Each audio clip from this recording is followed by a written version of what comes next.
Wow.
Hello, আসসালামু আলাইকুম। সবাই কেমন আছেন? আপনারা কি আমার কথা সবাই শুনতে পাচ্ছেন? একটু কমেন্টে জানান, দেন আমরা আমাদের টপিক শুরু করব। আজকে আমরা ট্রাই করব গল্পে গল্পে ক্লাসটা শেষ করতে।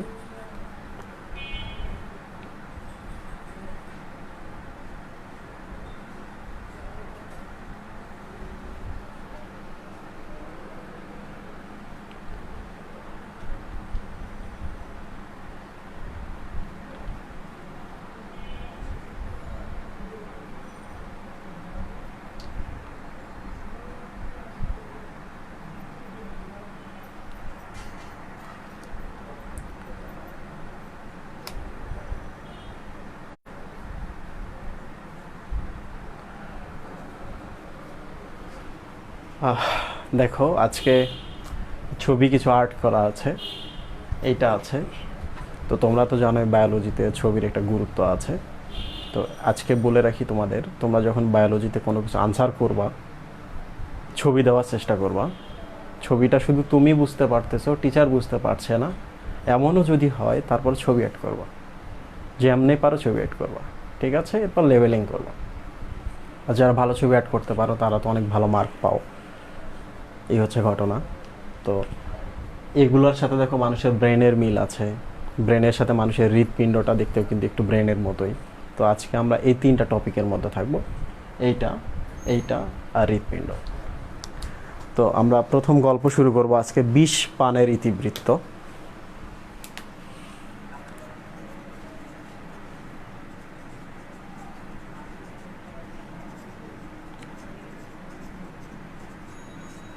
বিষ পানের ইতিবৃত্ত। এর মধ্যে আমি তোমাদের এই ছবিগুলো সম্পর্কে একটু ধারণা দিই। সেটা হলো, বায়োলজিতে বোটানি পার্টে তোমরা দুটো জিনিস দেখবে, একটা হচ্ছে ডিম্বক আর একটা হচ্ছে ডিম্বাণু। তো আমরা সবসময় জিনিসগুলোকে একই ভাবি, এই জন্য আমাদের কিন্তু প্রবলেম হয়ে যায়। খেয়াল করে দেখো, ডিম্বাণু শেষে আছে অণু। অণু মানে হচ্ছে খুবই ছোট একটা জিনিস। তাহলে এই ছবিটা দেখতে পাচ্ছ, এগুলো কি সব ডিম্বাণু? না, এগুলো ডিম্বাণু নয়। একেবারে ভেতরে দেখো, এই যে নীল বৃত্ত আমি কিছু আর্ট করে রেখেছি, এগুলাই হচ্ছে ডিম্বাণু। ঠিক আছে? আরও যদি আমরা নির্দিষ্ট করে বলি, এই যে নিচে দেখতে পাচ্ছ, এইটা হচ্ছে ডিম্বাণু। এইটা এখানে যে দেখতে পাচ্ছ, মানে ছিদ্রপটটা এখানে আছে, তাহলে একবারে দূরের দিকে।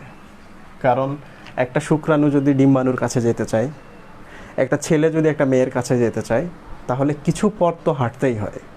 সব কিছু তো এত সহজ নয়, রাইট?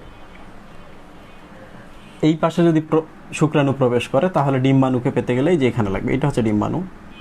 এখানে দেখো, এই পথে যদি প্রবেশ করে, তাহলে ডিম্বাণুকে পেতে হলে এখানে আসতে হবে, এই যে এটা হচ্ছে ডিম্বাণু।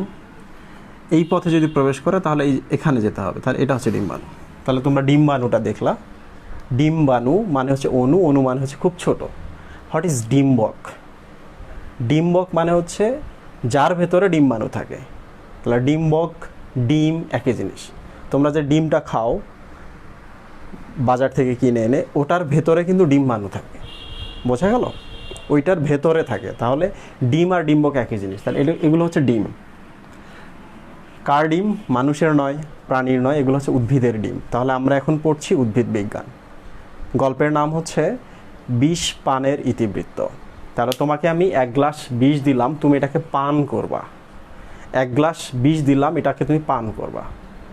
এখন দেখো, তুমি যদি বিষ পান করতে চাও, তাহলে কিন্তু তুমি বোতল বা গ্লাসটা যদি এখানে নিয়ে আসো, তাহলে কিন্তু তুমি পেপসির মতো করে তোমাকে সুইপ স্টিক দিয়ে খাইতে হবে, রাইট? তাহলে কী করতে হবে? মুখটা এরকম করতে হবে, করে ঢেলে দিতে হবে। তোমরা তো জানোই যে তরল উপর থেকে নিচের দিকে যায়, রাইট? সব কিছুই যায়, বাট তরল উপর থেকে নিচের দিকে প্রবাহিত হয়। তাহলে আমি তোমাদের এই 4টা ছবি দিলাম, বলো এই 4টার মধ্যে কোনটা বিষ খাওয়ার জন্য উপযুক্ত? এটা, এটা, এটা, না এটা? এখানে যদি আমি বিষ তরলটা দিই, তাহলে উপরে উঠবে না। এখানে যদি দিই, তাহলে এই পাশে সহজে যাবে না, নিচে পড়ে যাবে। এই পাশে যদি দিই, এটা উপরে উঠবে না। তো সব থেকে সহজ হচ্ছে বিষ পান যদি করতে যায় এইটা। তাহলে এখানে যদি আমি বিষ ঢেলে দিই, বিষটা কিন্তু ধীরে ধীরে নিচে নামবে, রাইট?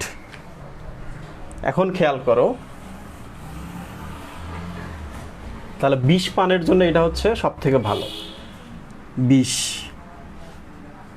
বিষ থেকে হচ্ছে বিষ কাটালি। তাহলে বিষকাটালি হচ্ছে একটা গাছ, একটা হচ্ছে উদ্ভিদ, যাদের ডিমটা বা ডিম্বকটা দেখতে এরকম। কীরকম? দেখো, এর যে মুখটা আছে উপরে, এর মুখটা আছে উপরে, এর মুখটা হচ্ছে নিচে, এটা হচ্ছে পার্শ্বে, আর মুখটা দেখো বাঁকা। তাহলে আমরা বলতে পারি বিষকাটালির ডিমটা ঊর্ধ্বমুখী। তাহলে এটা হচ্ছে ঊর্ধ্বমুখী। সুফি ভাই বোঝা গেল? এর মুখটা তো উপরে, তাহলে এটা হচ্ছে ঊর্ধ্বমুখী।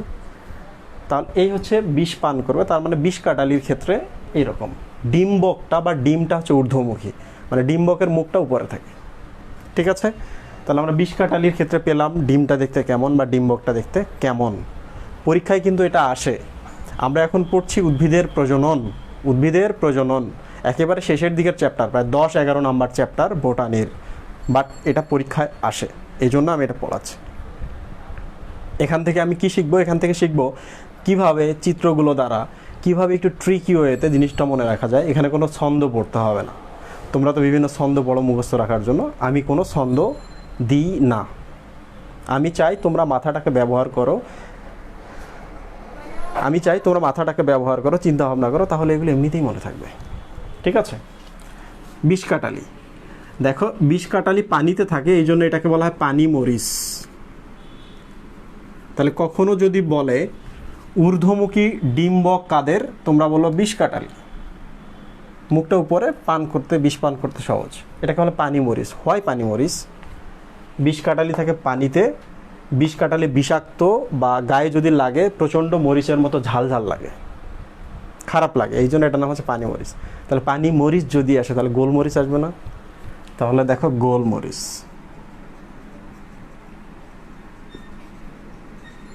কয়টা উদ্ভিদ পেলাম? 2টা।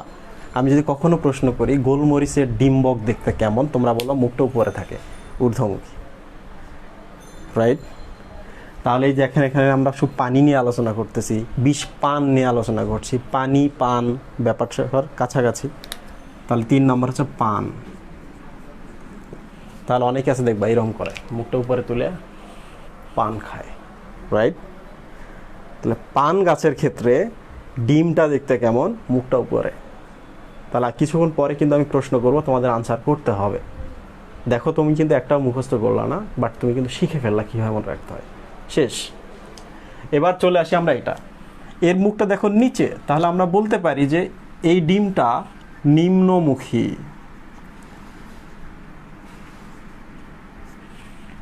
রাইট? উপর যদি ঊর্ধ্ব হয় তাহলে নিচটা কিন্তু নিম্ন, আবার উপরটা যদি ঊর্ধ্ব হয় নিচটাকে কিন্তু আমরা অধোমুখীও বলতে পারি। আপনি একজন অফিসার, আপনার নিচে যে কর্মকর্তা থাকে তাকে বলা হয় অধস্তন কর্মকর্তা, মানে নিচের কর্মকর্তা। তাহলে নিম্নমুখীর আরেকটা নাম কি হতে পারে? অধোমুখী। রাইট? তাহলে এটা হচ্ছে অধোমুখী ডিম্বক। এটার উদাহরণ আমরা মনে রাখবো কিভাবে? দেখো, তুমি যদি, তোমার আম্মু যদি এই যে বিকেলবেলা রাতের বেলা তোমাকে যদি ছোলা খেতে দেয়, ছোলা, তাহলে কি করবা? তোমাকে যদি রেডি খেতে দেয় কি করবা? তাহলে নিচে নিয়ে এইভাবে খাওয়া, মুখটা কিন্তু এখন নিচে। তাহলে এটার উদাহরণ হচ্ছে ছোলা। তুমি কোনোভাবেই ছোলাকে এগুলোর মধ্যে বসাইতে পারবে না। একটু ভালো করে দেখো তো, তোমাকে ছোলা খেতে দিচ্ছে, ছোলা তো খুব ভালো জিনিস, খেতেও মজা লাগে। বাইরে গিয়ে কিন্তু আমরা কিনে খাই, মুখ বাঁকা করে কখনো খাবা না, লুকাই লুকাই খাওয়া, মানে পার্শ্ব, মুখটা হচ্ছে পাশের দিকে, ওদিকে গিয়ে চুপ করে খেয়ে আসবে ছোলা। ছোলা তো খারাপ জিনিস না, মদ না। রাইট? আবার চিন্তা করো তো, তুমি কি এইভাবে খাবা, মুখটা এইরকম করে ছোলা ঢেলে দিবা? জীবনও না। তাহলে ছোলা। তো আর একটা ওই রকম আছে, সেটাকে বলে রেডি। ক্লিয়ার? তো রেডিটা যদি মনে নাও থাকে, মনে রাখবা এই রেডিকে তুমি এখানেও বসাইতে পারবো না, এখানেও পারবো না, এখানেও পারবো না, তখন বাধ্য হয়ে তুমি রেডিকে এটার উদাহরণ হিসেবে মনে রাখবা। তাহলে ছোলা যে উদ্ভিদটা আছে, রেডি বলে যে উদ্ভিদটা আছে, সেই সব উদ্ভিদের ডিমটা দেখতে নিম্নমুখী। তোমরা কি সবাই আমার কথা বুঝতে পারছো? একটু কমেন্টে জানাও তো।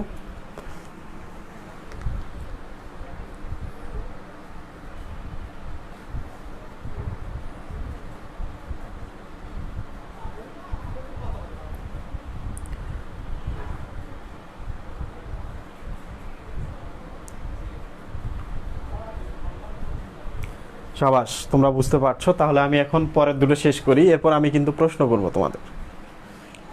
দেখো, এর মুখটা কিন্তু এদিকেও না, এদিকেও না, নিচেও না, পাশের দিকে। তাহলে আমরা বলতেই পারি এর মুখ হচ্ছে পাশে, তাহলে এটার নাম হচ্ছে পার্শ্বমুখী। তাহলে এই জিনিসটার নাম হচ্ছে ডিম্বক। এই জিনিসটা হচ্ছে ডিম্বক, যে ডিম্বকের মুখটা থাকে পাশের দিকে। ক্লিয়ার?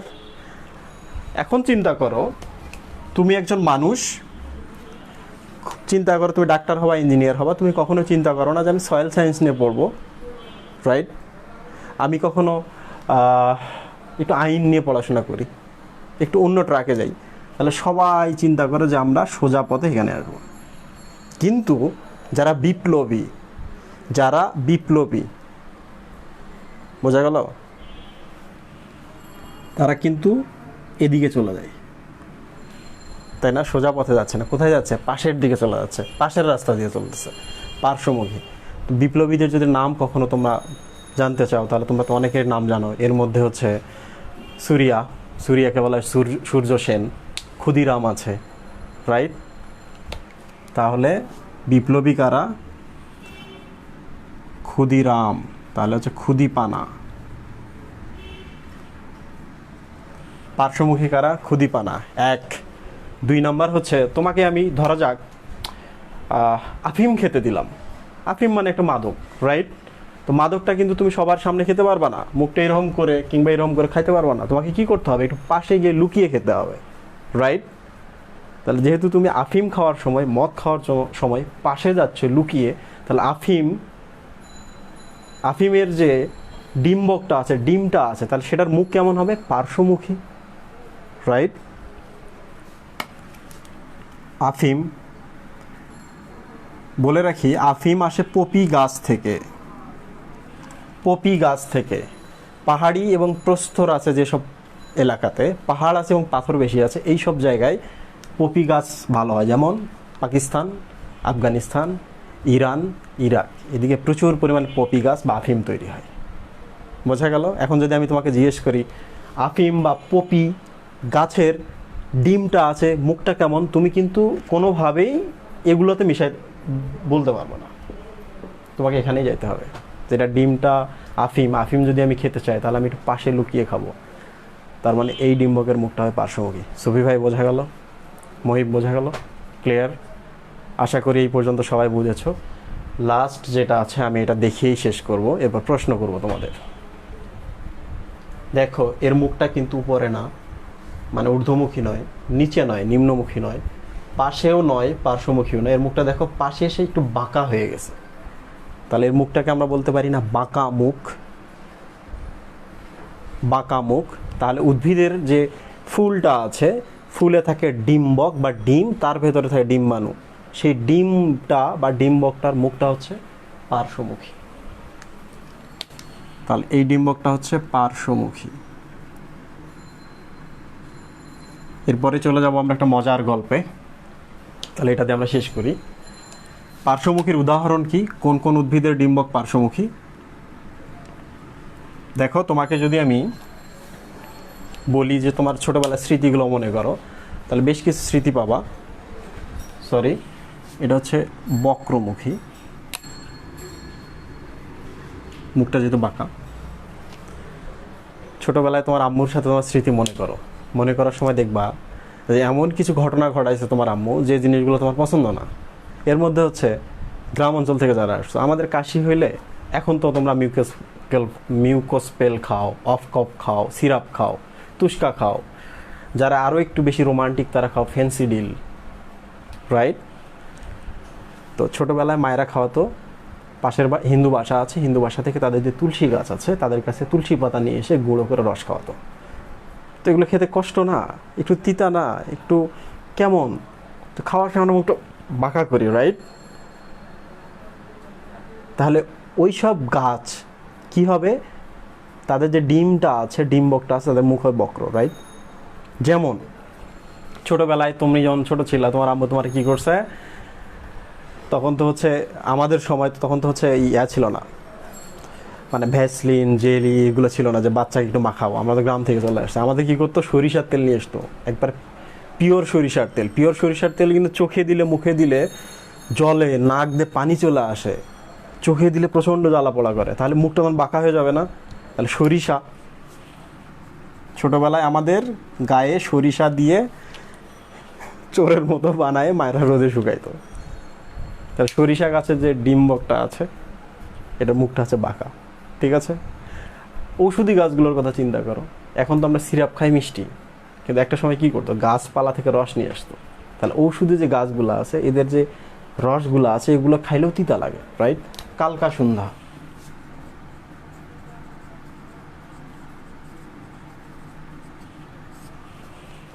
কালকা সন্ধ্যা ঔষধি গাছ, তিতা। তাহলে তুমি যখন খেতে যাবা মুখটা তখন বাঁকা করে ফেলবা। তাহলে বক্রমুখী ডিম্বকের উদাহরণ কোন কোন উদ্ভিদ? সরিষা, ডিম্বক বক্রমুখী, কালকা সন্ধ্যা ডিম্বক বক্রমুখী। আমরা কিন্তু একটা টপিক শেষ করেছি এবং আমি নিশ্চিত তোমরা যদি আজ থেকে 2 বছর পর এই টপিকটা বই খুলে একবার দেখো, তোমাদের আর কখনোই ভুল হবে না। প্রত্যেকটা কোশ্চেনের আনসার তোমার লাইফ সেট করে দেবে। তাহলে এইভাবে পড়তে হয়। তাহলে আমি এখন মিশাই দিচ্ছি, তোমাদের প্রশ্ন করবো, তোমরা আনসার করবো, দেন আমরা আজকে একটা গল্পে চলে যাব। ওকে?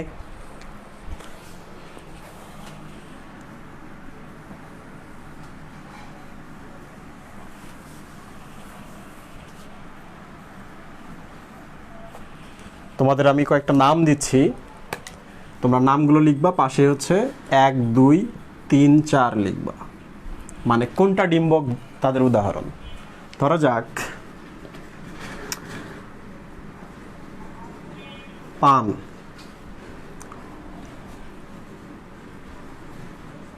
পপি বা আফিম। পপির ফল থেকে আফিম তৈরি হয়। আরেকটা হচ্ছে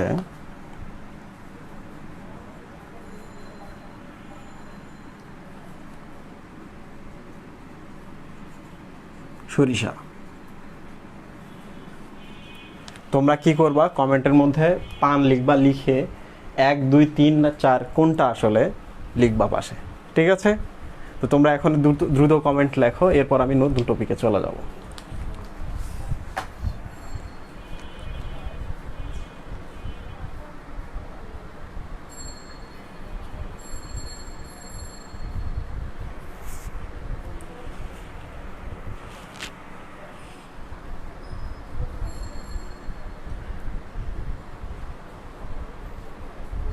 কি অসাধারণ সফি ভাই,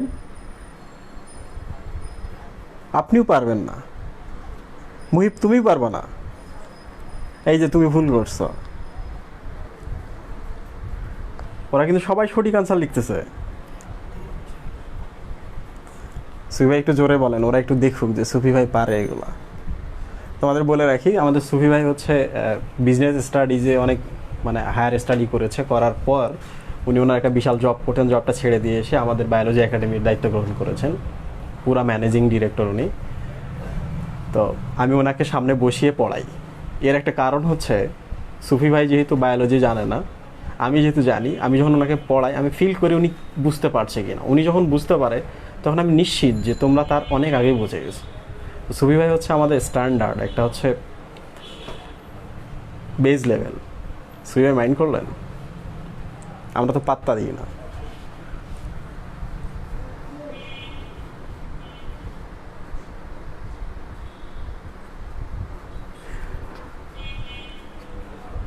তোমরা যে আনসার করেছো, অনিক হোসেন, নাহিমা সুলতানা, মেহেরুন্নেসা, বিস্মা, নুসরাত বেন্তা ইসলাম, নবনীতা, মেহেদি, আল ইমরান, তাহসিনা, রাফসানা, সাবিলা, Naima, Sumi, Zarif,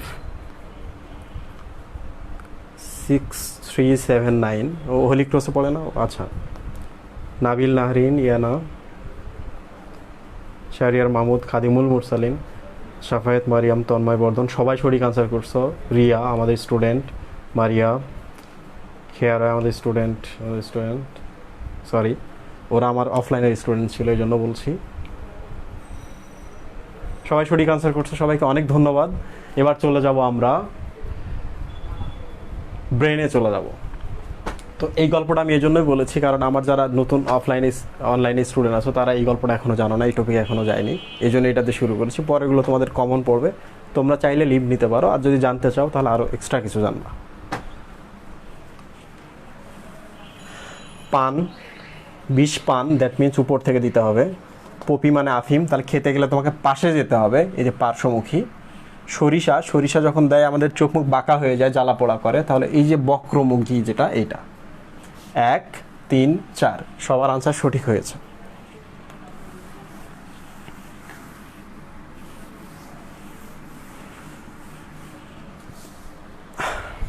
look, this is human brain. তাহলে ব্রেন থেকে আমি কিছু কথা বলি তোমাদের। আগে বেসিকটা অল্প আলোচনা করি, দেন আমি টপিকে চলে যাব। এটা হচ্ছে মানুষের মস্তিষ্ক। তোমরা মনে রাখবা, মানুষের যে মস্তিষ্কটা আছে এইটা কিন্তু আগে তৈরি হয়নি, তৈরি হয়েছে আমাদের যে মেরুদণ্ড আছে এর ভেতরে একটা বিশাল লেজ আছে, এটাকে বলা হয় কর্ড। যেহেতু স্নায়ু বা নিউরন বা নার্ভ দ্বারা তৈরি, এটাকে বলা হয় নার্ভ কর্ড। কেন কর্ড বলে? কারণ এটা দড়ির মতো। নার্ভ কর্ড, এটা হচ্ছে দড়ি।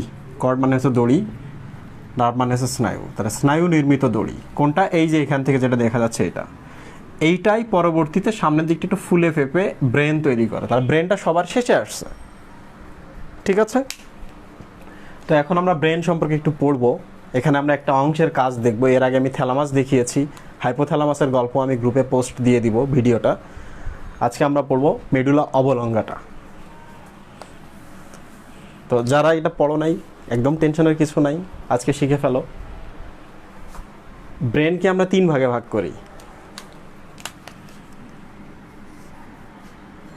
অগ্র ব্রেন বা অগ্র মস্তিষ্ক, মধ্য ব্রেন মধ্য মস্তিষ্ক, আর হচ্ছে পশ্চাৎ মানে পেছনের মস্তিষ্ক।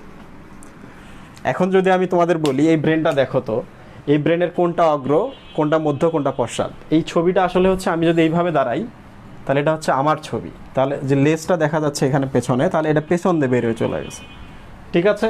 তাহলে তোমাদের মাথায় কিন্তু চলে আসতেছে এই জায়গাটা হচ্ছে অগ্র, এই জায়গা হচ্ছে মধ্য, তাহলে এই জায়গাটা হচ্ছে পশ্চাৎ, রাইট? ব্যাপারটা কিন্তু এমন না। আমরা তো মানুষ, তাহলে আমরা দণ্ডায়মান হয়ে থাকি। মানুষ আগে কি ছিল, মানে কি ছিল এটা না, মানুষের আগের ক্লাস কি? পাখি। পাখির আগের ক্লাসের নাম কি? রেপটাইলস, মানে সরীসৃপ। সরীসৃপের আগের নাম কি? অ্যামফিবিয়া বা উভচর। উভচরের আগের কি? মাছ। মাছ কিন্তু এরকম না, মাছ এইভাবে থাকে, মাছ এইভাবে থাকে। তাহলে একটু খেয়াল করো, এটা হচ্ছে মাছের ব্রেন। এই জিনিসটাকে আমরা মাছের মতো করে সাজাইলাম এইভাবে। তাহলে এখন খেয়াল করে দেখো, এইটা হচ্ছে অগ্র, এটা হচ্ছে মধ্য, এটা হচ্ছে পশ্চাৎ, রাইট? এইটাকে যদি আমি একটু এরকম করি, তাহলে দেখো এটা অগ্র ছিল, তাহলে এই জায়গাটা হচ্ছে অগ্র, এটা হচ্ছে মধ্য, তার মানে এই জায়গাটা হচ্ছে মধ্য, এটা হচ্ছে পশ্চাৎ, তার মানে এই জায়গাটা হচ্ছে পশ্চাৎ মস্তিষ্ক, রাইট?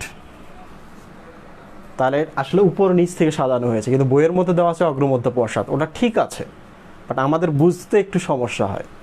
তো বায়োলজির মজাটা হলো এইটা, যদি তুমি সঠিক জিনিসটা জানো তোমাকে কেউ আটকাতে পারবে না। আসি এবার আমরা, দেখো ব্রেনকে আমরা 3 ভাগে ভাগ করলাম। আমরা আজকে পড়বো মেডুলা, পুরো নাম হচ্ছে মেডুলা অবলঙ্গাটা।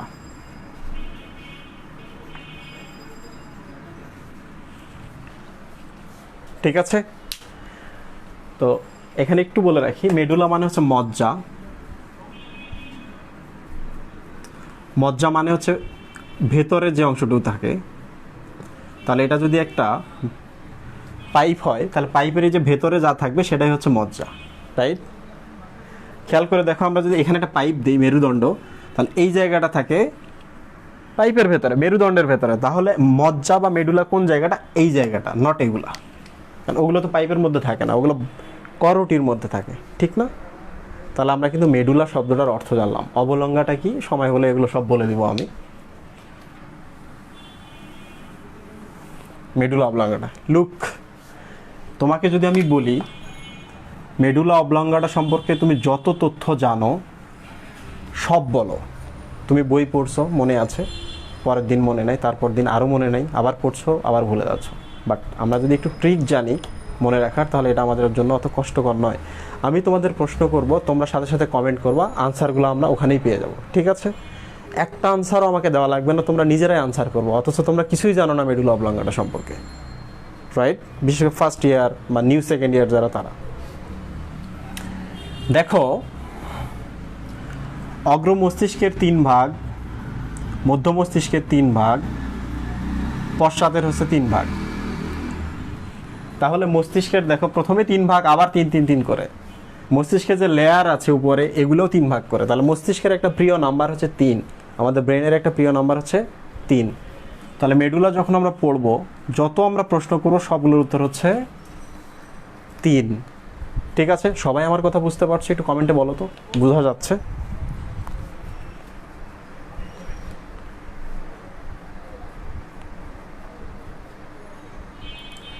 সাবরিন মুনা, আমি তোমার কমেন্ট দেখিনি।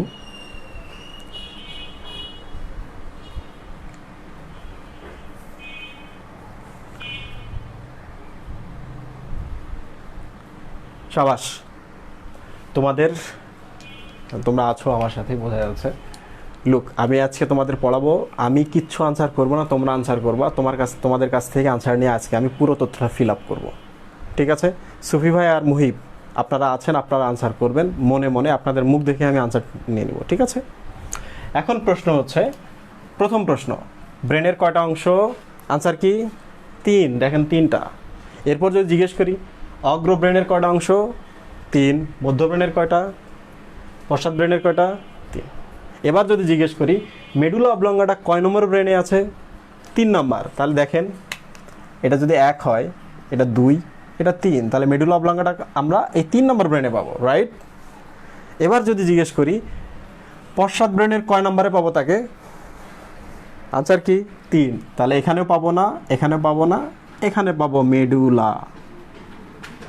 তাহলে পশ্চাৎ মস্তিষ্কের সবার শেষে যে থাকে সেই হচ্ছে মেডুলা। কিন্তু তোমাদের বইতে কি দেওয়া আছে? এখানে দেওয়া আছে মেডুলাটাকে 2 নম্বরে দেওয়া আছে, যেটা আদৌ ঠিক না। কারণ এইটা হচ্ছে 1 নম্বর, এটা হচ্ছে 2 নম্বর, এটা হচ্ছে 3 নম্বর। বোঝা গেল? তাহলে পশ্চাৎ মস্তিষ্কেরটা জাস্ট একটু দেখাই। এটা হচ্ছে নিচে আছে, তার মানে এটাই পশ্চাৎ। এটা হচ্ছে 1 নম্বর পার্ট, 1। এটা হচ্ছে 2 নম্বর পার্ট, আর এই যেটা দেখতে পাচ্ছ এটা হচ্ছে 3 নম্বর পার্ট। তাহলে এবার আমরা মেডুলা সম্পর্কে পড়ি। ঠিক আছে? ওকে। মেডুলার ইতিবৃত্ত, যত তথ্য আছে আমরা এখান থেকে বাইর করে নেব, একটা আমরা মুখস্থ করব না। আচ্ছা, ছবিটা দেখে বলো তো মেডুলা কয় নম্বরের নিচে আছে? 2 এর নিচে আছে, রাইট? তাহলে অবস্থান, মেডুলা থাকে 2 এর নিচে। তুমি যদি বইটা একটু পড়ো তাহলে বুঝতে পারবে, এটার নাম হচ্ছে পন্স। তাহলে মেডুলা কোথায় থাকে? পন্সের নিচে। তাহলে 2 নম্বর অংশটার নাম পন্স। এটা আপাতত মনে রাখার দরকার নাই। 1, 2 আকার। লুক, এখন আমি তোমাদের প্রশ্ন করব, তোমরা আনসার করবা। সূত্র কি? মেডুলা অবলঙ্গটা দেখতে কয় কোণাকার? 3 কোণাকার। 3 কোণাকার একটা স্থাপত্য আছে সারা পৃথিবীর একটা বিশেষ জায়গা, মরুভূমি প্রবণ দেশে। কোন দেশে? মিশরে। বলছে মিশরে একটা ত্রিকোণাকার একটা স্থাপত্য আছে, নাম কি? পিরামিড। তাহলে মেডুলা অবলঙ্গটা দেখতে কিসের মতো? পিরামিড। আমরা কিন্তু 3 থেকে পিরামিডটা নিয়ে আসলাম। খেয়াল করে দেখো, পিরামিডটা কিন্তু গোলাকার না, পিরামিডটা হচ্ছে এইরকম। তাহলে গোলাকার নাকি দণ্ডাকার? পিরামিড দণ্ডাকার, দণ্ডের মতো। তাহলে পিরামিড আকৃতির দণ্ডাকার কিংবা দণ্ডাকার পিরামিড আকৃতি। কে? মেডুলা। ঠিক আছে? 3। এবার চলে আসি, যখন পিরামিডের কথা আসে তখনই কিন্তু আমরা ভাবি যে কোনটা উঁচু পিরামিড, কোনটা নিচু পিরামিড। তার মানে এখন দৈর্ঘ্য প্রস্থ দেখতে হবে আমাদের। পরিমাপ,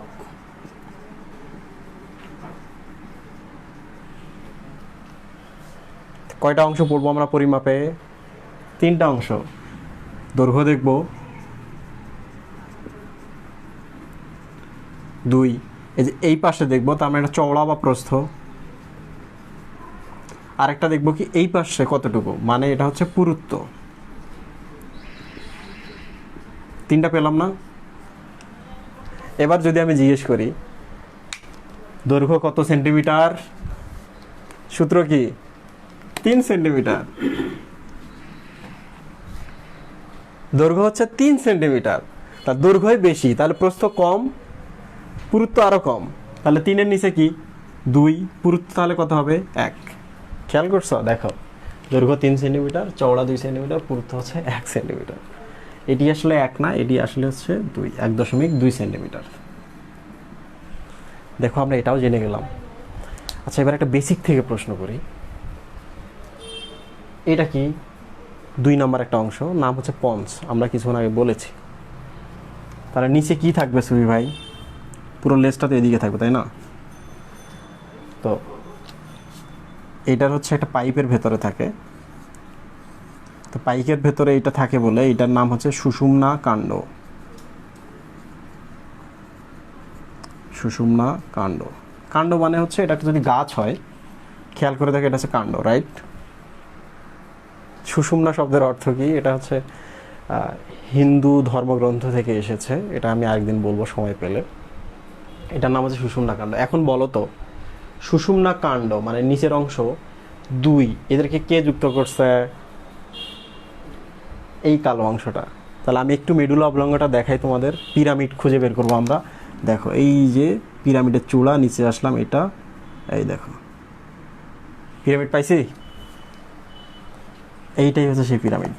তাহলে ওটাই হচ্ছে মেডুলা অবলঙ্গটা। তাহলে মেডুলা অবলঙ্গটা কাকে যুক্ত করে?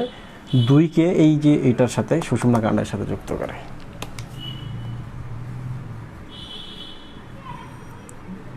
এটা হচ্ছে বেসিক থেকে, চিত্র বুঝলে তুমি এটা পারবা। 2 যোগ সুষুম্না কাণ্ড, আমরা তো জানি 2 মানেই হচ্ছে পন্স। ঠিক আছে, এরপর আমরা এর কাজ জানবো। কাজগুলো হচ্ছে 3-এর সূত্র দিয়ে। এখন প্রশ্ন হচ্ছে, তোমরা কি সবাই লাইনে আছো?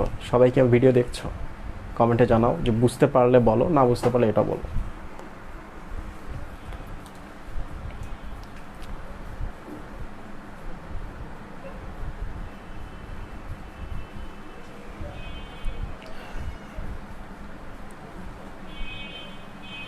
রাহাতুল বাশার, ইমন মাহমুদ, সামরা খন্দকার, মুসকান।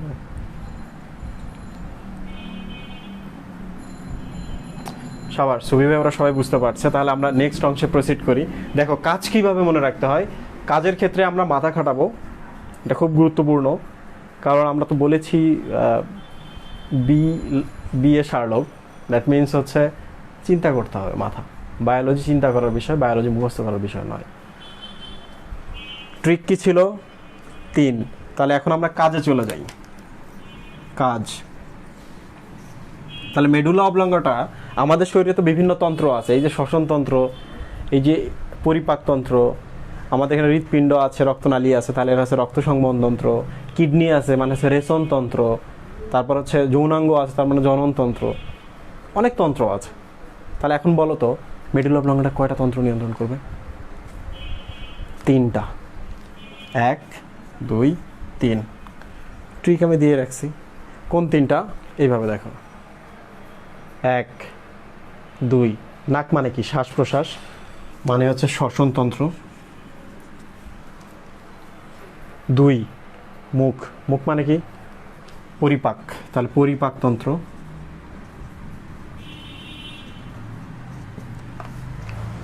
1, 2, একটু নিচে যাই। বেঁচে থাকার জন্য শ্বাস নিতে হয়, খেতে হয়, আর আমাদের হৃৎপিণ্ডটাকে বিট দিতে হয়। তাহলে 1, 2, 3। হৃৎপিণ্ড মানে কি? রক্ত সংবহন তন্ত্র।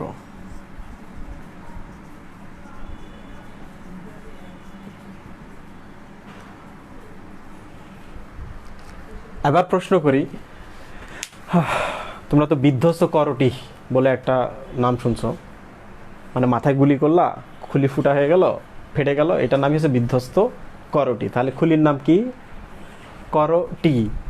এই করটি আছে, করটির বিভিন্ন ছিদ্রপথে, যেমন এই চোখ আছে, এই তাহলে এই যে ছিদ্রটা আছে আমাদের মাথার খুলির, এই ছিদ্রপথে আসছে অপটিক স্নায়ু, চোখে আসছে একটা স্নায়ু। কোত্থেকে আসছে?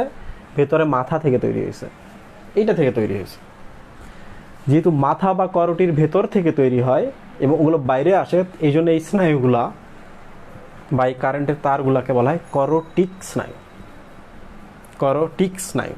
আমাদের মাথা থেকে উৎপন্ন হয় 12 জোড়া করটিক স্নায়ু, 2 চোখে 2টা, 2 কানে 2টা, নাকে 2টা, এইভাবে আসে। বোঝা গেল? কয় জোড়া? 12 জোড়া। এখন যদি আমি তোমাদের জিজ্ঞেস করি মেডুলা অবলঙ্গাটা কয়ের সূত্র মানে? 3-এর সূত্র। তাহলে মেডুলা অবলঙ্গাটা থেকে কয়টা স্নায়ু উৎপন্ন হবে? 3টা। এইটা পরীক্ষায় আসে, মেডিকেল এডমিশনে খুবই গুরুত্বপূর্ণ। 3টা স্নায়ু আসে, 3টা করোটিক স্নায়ু উৎপন্ন হয়। আমি তো বললাম যে স্নায়ুগুলো জোড়ায় জোড়ায় থাকে, তাহলে এটা হবে 3 জোড়া। এবার প্রশ্ন হলো কোন 3 জোড়া? সরি,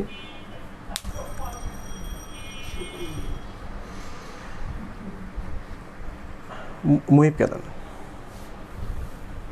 এক্সট্রিমলি সরি যে মাঝখানে ব্রেক হয়েছে। কয় জোড়া স্নায়ু উৎপন্ন হয় এখান থেকে সুবি ভাই? 3 জোড়া। আমি বলেছিলাম যে মেডুলা অবলঙ্গাটার সূত্র কত? 3। তাহলে 1 জোড়া, 2 জোড়া, 3 জোড়া, 4 জোড়া, এইভাবে নাম করা হয়, 1 2 3 4 এইভাবে। তাহলে এখন বলেন তো কোন জোড়াগুলো আসে? আমরা কিন্তু জানি না। তাহলে উত্তর কি? উত্তর হচ্ছে 3কে যদি আমরা 3 দ্বারা গুণ দিই হয় 9।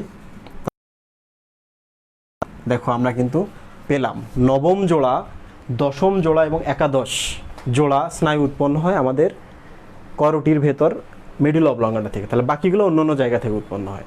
তোমাদের বইতে আরও স্নায়ুর নাম আছে, বাট ওগুলো আপাতত মনে রাখার দরকার নাই। সঠিক হচ্ছে এটা। এই পর্যন্ত কি ক্লিয়ার? তোমাদের কি খুব কঠিন লাগতেছে? কমেন্টে জানাও খুব কঠিন লাগতেছে, তাহলে আমি গল্পে চলে যাও।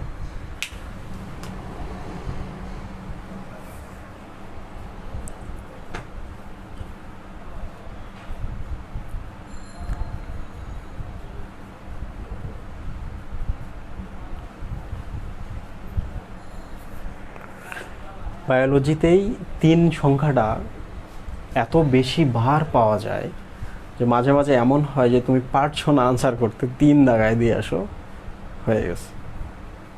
এই ট্রিকগুলো আমরা আগে খাটাতাম। তবে তুমি কখন খাটাতে পারো? যখন তুমি পড়াশোনা করবা। একটা মানুষ যদি চাপাবাজ হয়, তার মানে মানুষটা আসলে অনেক জানে, এই জন্য চাপা মারতে পারে। দেখবা যারা কম জানে তারা কখনো চাপা মারতে পারে না। বোঝা গেল?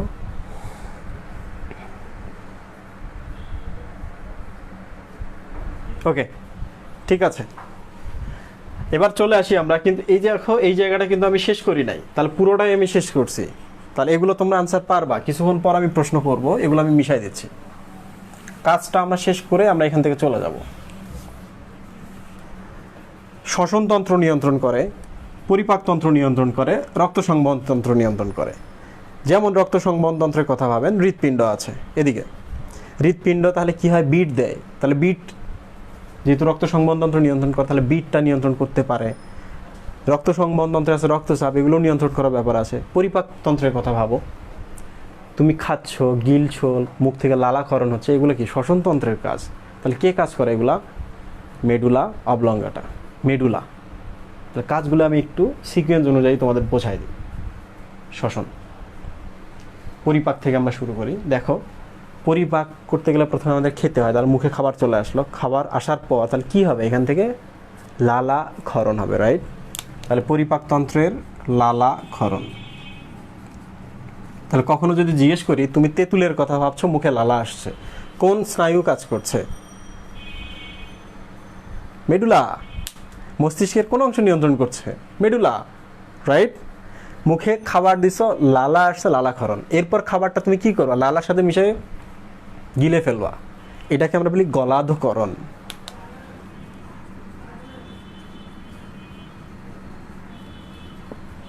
তাহলে গলাধকরণ কে নিয়ন্ত্রণ করছে সুবি ভাই? গিলে ফেললা, খাবারটা এখানে আসলো, তাহলে পাইপ দিয়ে পাকস্থলিতে যাবে, রাইট? এখানে আছে পাকস্থলী, গিলে ফেলছো, খাবারটা এখানে আসছে। এখন কি করতে হয়? এই যে পেশিগুলোকে চাপ দিয়ে খাবারটাকে ধীরে ধীরে নামাইতে হয়। ক্রমে ক্রমে ক্রমে ক্রমে সংকোচন করে করে খাবারটাকে এখানে আনতে হয়। এটার নাম হচ্ছে ক্রমসংকোচন। তাহলে খাবার কিভাবে খাদ্যনালী পথে নিচে নামে? ক্রমসংকোচনের ভাবে, রাইট? ক্রমসংকোচনের বায়োলজিক্যাল নাম হচ্ছে পেরিস্টালসিস। পেরিস্টালসিস।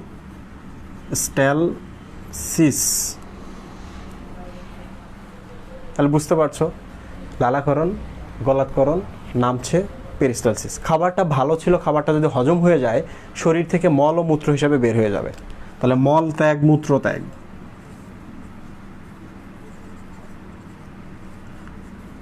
এগুলো কোন তন্ত্রের অংশ? পরিপাক তন্ত্রের অংশ। কে নিয়ন্ত্রণ করছে? Medulla, right. খাবারটা খারাপ ছিল, তাহলে মলমূত্র ত্যাগ হিসেবে হজম হবে না, কি হবে? বমি হয়ে যাবে। তাহলে বমি, একটু শুদ্ধ ভাষায় লিখি আমরা বমন। তাহলে বমন কে নিয়ন্ত্রণ করছে সুবি ভাই? মেডুলা। তাহলে আমরা কিন্তু পরিপাক তন্ত্রের কী কী কাজ করছে মেডুলা অবলঙ্গাটা এটা কিন্তু পেয়ে গেছি। তাহলে মিশাই ফেললাম আমরা এটা।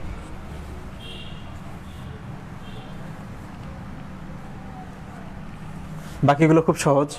দেখো, রক্ত সংবহন তন্ত্র মানে হচ্ছে হৃৎপিণ্ড। হৃৎপিণ্ড থেকে রক্তনালী উৎপন্ন হয়, এই পথে খাবারটা যায়, রাইট। তাহলে যে হৃৎপিণ্ড চাপ দেয় ছেড়ে দেয়, চাপ দেয় ছেড়ে দেয়, এটার নাম কি? হার্টবিট। তাহলে হার্টবিট বা হৃদস্পন্দন কে নিয়ন্ত্রণ করে সুবি ভাই? রক্ত সংবহন তন্ত্র করছে। রক্ত সংবহন তন্ত্রের কাজ নিয়ন্ত্রণ করে মেডুলা। চাপ দিল, তার মানে রক্তচাপ। তাহলে রক্তচাপ কে নিয়ন্ত্রণ করে? মেডুলা অবলঙ্গাটা। রক্তগুলো এখন এই যে নালীর মধ্যে চলে আসলো, এখানেও তো তাদের একটা চাপ থাকবে। চাপ না থাকলে কি আমরা যে এখানে কাফ দিয়ে কেমনে রক্তচাপ পাই? এখানে নালী আছে, ওর ভেতরে রক্তচাপ দেখি। তাহলে এখানে যে রক্তনালীগুলো আছে, রক্তগুলো তাদের চাপ দেয় নালীকে, নালীগুলো আবার রক্তের উপরে চাপ দেয়। তাহলে রক্তনালীর চাপ দেওয়া, চাপ মানে কি? সংকোচন না? তাহলে রক্তনালীর সংকোচন কে নিয়ন্ত্রণ করে? মেডুলা অবলঙ্গাটা। রক্তনালীর সংকোচন। খেয়াল করে দেখো, আমরা একবার শেষ লাইনে চলে আসছি আজকের লেকচারের। তারপর আমি আরেকটা এক্সট্রা, তোমরা যদি চাও ওটা পড়াবো, তারপর আমরা লাইভ থেকে চলে যাব। একবারে শেষ মুহূর্তে চলে আসছি।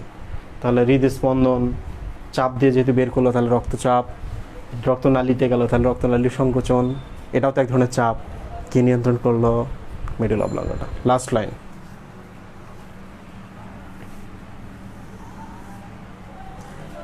আমরা যে শ্বাস প্রশ্বাস নিচ্ছি, আমরা কিন্তু এরকম করে নিচ্ছি। তাহলে প্রত্যেক মিনিটে একটা হচ্ছে শ্বসনের একটা হার আছে। প্রত্যেক মিনিটে যে আমি 16 বার নিচ্ছি বা 14 বার নিচ্ছি, রাইট। শ্বসনের একটা হার পাই আমরা। এটা কে করছে? বের করা শ্বসন হার। আরেকটা হচ্ছে শ্বসনের গভীরতা। শ্বসনের গভীরতা মানে হচ্ছে তুমি শ্বাস প্রশ্বাসটা এরকম নিবা নাকি, এরকম নিবা নাকি ডিপ শ্বাস নিবা, গভীর শ্বাস। কারণ তোমার যতটুকু অক্সিজেন দরকার, যতটুকু বাতাস দরকার ফুসফুসের জন্য জায়গা আছে, তুমি তো ততটুকুই নিবা। তাহলে এটা কে করছে সুবি ভাই?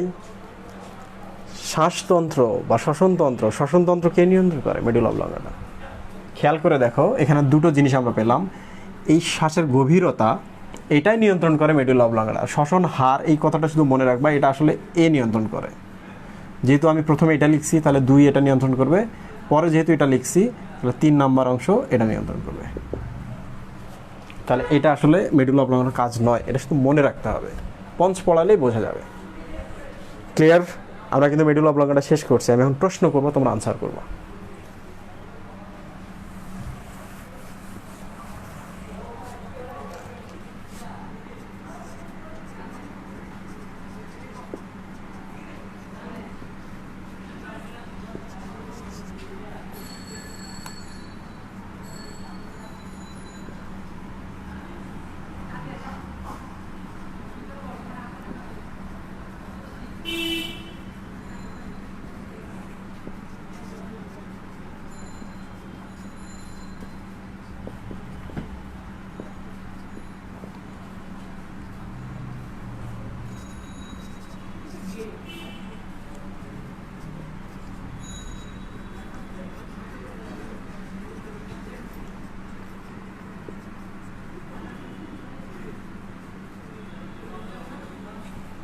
চারটা প্রশ্নের উত্তর করবা। 1 নম্বর হচ্ছে মেডুলা অবলঙ্গাটার দৈর্ঘ্য কত?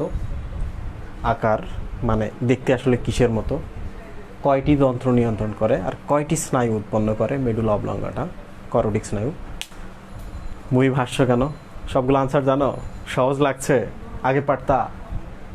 তুমি তো বায়োলজির স্টুডেন্ট না। তারপরেও তুমি জেনে গেছো, দ্যাট মিনস হচ্ছে বায়োলজি আসলে সহজ। সুবি ভাই ঠিক বলেছি? সুবি ভাই একদিন আমার কাছে এসে বলে, এত সহজ সহজ ক্লাস আমিও তো নিতে পারবো। তো আইনস্টাইনের গল্পটার কথা আমার মনে পড়ে। তার ড্রাইভার একদিন আইনস্টাইনকে বলতেছে, আপনি তো সব জায়গায় একই লেকচার দেন, তো আজকে তুমি লেকচার দাও। সে লেকচার দিচ্ছে, ধুমায় লেকচার দিচ্ছে। দেওয়ার পর সাংবাদিকরা প্রশ্ন করতেছে ড্রাইভারকে, স্যার এইটা কিভাবে হলো, ওটা কিভাবে হলো, ব্যাখ্যা দেন। তো যখনই ব্যাখ্যা চলে আসে তখন ড্রাইভার তো আর পারতেছে না। ড্রাইভার বলতেছে, এটা এতটাই সহজ ব্যাপার যে আমার ড্রাইভার এটা পারবে, আইনস্টাইনকে দেখাই দেয়। এটা কিন্তু মুখে মুখে প্রচলিত গল্প।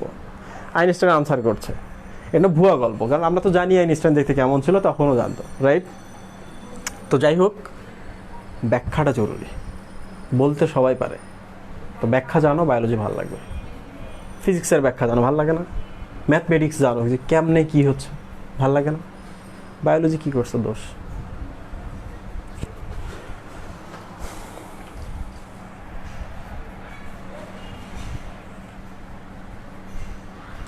প্রশ্ন করার আগে আনসার চলে আসছে। মাথায় গুলি করলে কি আমরা কোনো ব্যথা অনুভব করার টাইম পাবো? কথা হচ্ছে, গুলিটা তুমি কোন জায়গায় করছো? এই পাশে গুলি করছো, বাইরে হয়ে গেছে, মরো নাই, ব্যথা পাবা না। আর মাথা তুমি গুলি করছো, থ্যালামাসটা উদা হয়ে গেছে। থ্যালামাস তো পেইন রিসেপ্টর, থ্যালামাস যদি না থাকে ব্যথা পাবা? পাবা না। আবার যে মাথায় গুলি করার সাথে পুরো ব্লাস্ট হয়ে যায়, মারাই গেলা, ব্যথা পাবা? পাবা না। তাহলে গুলিটা কেমন, বেঁচে আছো কিনা এর উপর নির্ভর করে তুমি ব্যথা পাবা কিনা।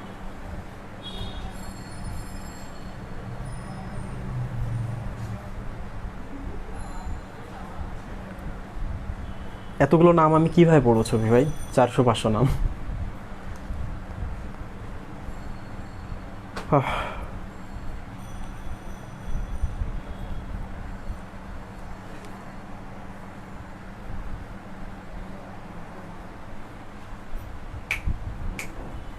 সুফি ভাই একদিন এসে ক্লাস নেবে, গল্প বলবে, তারপর আমি ওটার ব্যাখ্যা করবো। তোমরা সুফি ভাইকে প্রশ্ন করতে করতে পদরযুস্ত করে ফেলবা, দেন আমি আসবো। সুফি ভাই ওরা ক্লাসে আপনাকে চায়। সবাইকে অনেক ধন্যবাদ, তোমরা সবাই সঠিক আনসার করছো, আমি দেখছি। তার মানে সবাই বুঝে গেছে, এটা আর পড়তে হবে না। এখন একটু বই খোলো, দেখে একবার রিডিং পড়ো। পড়াটা কোথায় আছে অন্তত এইটা একবার দেখো, এটা তোমাদের দায়িত্ব, এটা আমার নয়। শেষ। দৈর্ঘ্য 3 সেন্টিমিটার, আকার ওই যে 3 মানেই হচ্ছে ত্রিভুজ, ত্রিভুজ মানেই হচ্ছে পিরামিড। কয়টি তন্ত্র? 3টা তন্ত্র, গুরুত্বপূর্ণ 3টা: শ্বসনতন্ত্র, পরিপাকতন্ত্র, রক্ত সংবহনতন্ত্র। শ্বাস নেই, খাই, হার্টবিট দেয়, বেঁচে আছে। কয়টি স্নায়ু উৎপন্ন করে?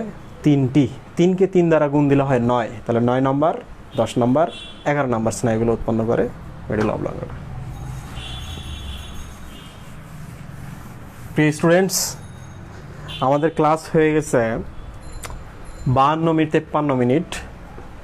তোমরা কি চাও আমি 5-7 মিনিট আরও শেষ করি, নাকি গল্প বলে আমি শেষ করে দেবো?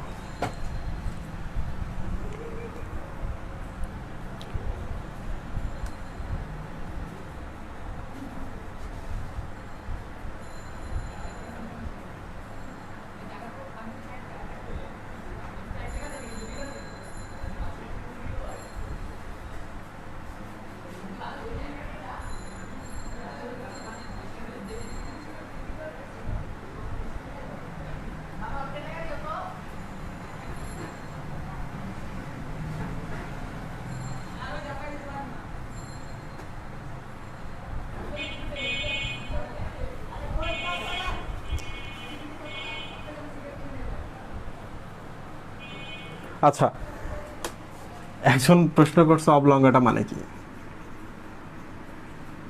লঙ্গাটা, তো এইটার একটু ব্যাখ্যা দেওয়ার জন্য আমি দিলাম। বেশ কিছু কারণ আছে। আটা মানে হচ্ছে কি? ধারণ করা বা শরীরের সাথে যুক্ত আছে কোনো কিছু, বা আছে। অবলং, লং দেখেই বুঝতে পারছো এটা হচ্ছে লং কিছু। লং মানে কি? দণ্ড। তাহলে দণ্ডাকার মানে মেডুলা অবলঙ্গাটা আসলে দণ্ডাকার, বা মেডুলা অবলঙ্গাটা যে যুক্ত আছে এটা আসলে দণ্ডাকার। তো দেখো আটা শব্দটা নিডারিয়া বা একাইনোডার্মাটা, একাইনোস মানে কি কাটা, তাহলে যেসব প্রাণীর গায়ে কাটা যুক্ত আছে তাদের নাম একাইনোডার্মাটা। আটা আছে, আটা মানে হচ্ছে যুক্ত থাকা। কর্ডাটা, তাহলে আমাদের শরীরে কর্ড বা দড়ির মতো কিছু যুক্ত আছে, এই জন্য আমাদের নামের শেষে কিন্তু আটা শব্দটা আছে। Chordata, Echinodermata. আরও কি কি আছে, আরও যেগুলো আটা আছে সেম জিনিস। বোঝা গেল? এই হচ্ছে ঘটনা। সুফি ভাই ওরা কি জানতে চায় পরের অংশটুকু? আমি একটু ওদের যে ব্যাখ্যা ট্যাখ্যা দিব এই সুযোগটা পাইলাম না, ক্লাসের সময় শেষ হয়ে গেল।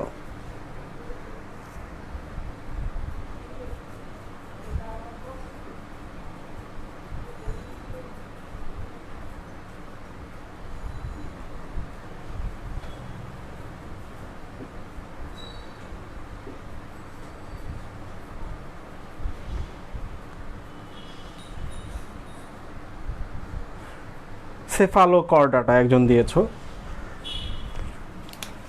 তোমাদের তাহলে প্রশ্নগুলোই আমি সলভ করে দেই। সেফালো কর্ড আটা, দেখো কর্ড মানে হচ্ছে দড়ি, দড়ির মতো কিছু, যেমন সুষুম্না কাণ্ড ছিল দড়ির মতো। পুরো নাম কিন্তু এটার নাম হচ্ছে স্পাইনাল কর্ড। তাহলে মেরুদণ্ডের ভেতরে একটা দড়ির মতো থাকে, এটার নামই হচ্ছে স্পাইনাল কর্ড। এটা আছে, যুক্ত আছে। কোন জায়গায় আছে? সেফালো মানে কি আমি বলেছিলাম এর আগে, সেফালো মানে হচ্ছে মাথা। তাহলে মাথায় যুক্ত আছে স্পাইনাল কর্ড, মাথা। তাহলে কিছু প্রাণী আছে যাদের সারা শরীরে কর্ডটা থাকলেও শেষ দিকে মানে যখন বয়স বাড়ে এটা উধাও হয়ে গেছে, লেজের দিকটা মাঝখানটা উধাও হয়ে গেছে, মাথার দিকে এখনও যুক্ত আছে, তাহলে এদেরকে আমরা বলবো সেফালোকর্ডাটা। ভার্টিব্রাটা, তাহলে ভার্টিব্রাল কলাম বলে একটা শব্দ আছে। আমাদের যে মেরুদণ্ডটা আছে এটার নামই হচ্ছে ভার্টিব্রাল কলাম। তাহলে ভার্টিব্রাটা, তাহলে ভার্টিব্রা মানে কি মেরুদণ্ড, আটা মানে যুক্ত আছে। তাহলে যাদের মেরুদণ্ড যুক্ত আছে বা মেরুদণ্ড আছে তাদেরকে বলা হয় ভার্টিব্রাটা। বুঝতে পেরেছো সবাই? ইউরোকর্ডাটা, তোমরা তো জানো ইউরো মানে ইউরিন, ইউরিন মানে হচ্ছে শরীরের সবার শেষের অংশ। তাহলে একটা প্রাণীর কথা ভাবি, ইউরিন মানে শেষের অংশ, তার মানে হচ্ছে ইউরো মানে হচ্ছে শেষের দিকে মানে লেজ। তাহলে যাদের কর্ড বা দড়ি আছে লেজের দিকে তাদেরকে আমরা বলবো ইউরো কর্ড আটা। আটা মানে হচ্ছে যুক্ত আছে, কর্ড মানে হচ্ছে দড়ির মতো, ইউরো মানে শেষের দিকে লেজ, লেজে আছে। তাহলে যে সকল প্রাণীর শেষ বয়সের দিকে কিংবা জীবনের একটা সময় লেজের দিকে থাকে কর্ড, তাদেরকে বলে ইউরো কর্ড আটা।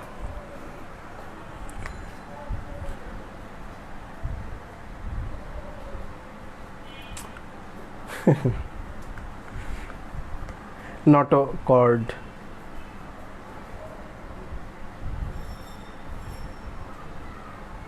আচ্ছা তোমাদের আজকে আমি খুব মজার একটা জিনিস দেখাই, দেখানোর পর তোমরা যে চলে যেতে চাও কোনো সমস্যা নাই, বাট আমি এটা শেষ করি। আমাদের বাসায় বাবা আছে, মা আছে, বয়স্ক দাদা দাদি আছে, আত্মীয় স্বজন আসে বয়স্ক, তো মাঝে মাঝে বুকে ব্যথা হয়, তখন মনে হয় তার হার্ট অ্যাটাক করছে নাকি গ্যাস্ট্রিকের ব্যথা হচ্ছে, আলাদা করতে পারি না।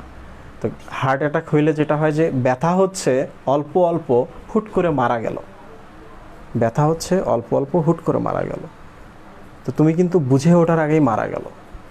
হার্ট অ্যাটাকের ব্যথাগুলো এরকম। আর গ্যাস্ট্রিকের ব্যথা অনেক জ্বালা পোড়া করতেছে, অনেক ঝামেলা করতেছে লোকটা, তাহলে নিশ্চিত থাকবে এটা গ্যাস্ট্রিকের ব্যথা।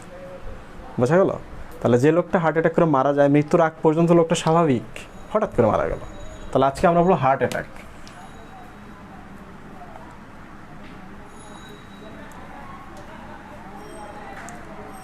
তাহলে হার্ট মানে কি?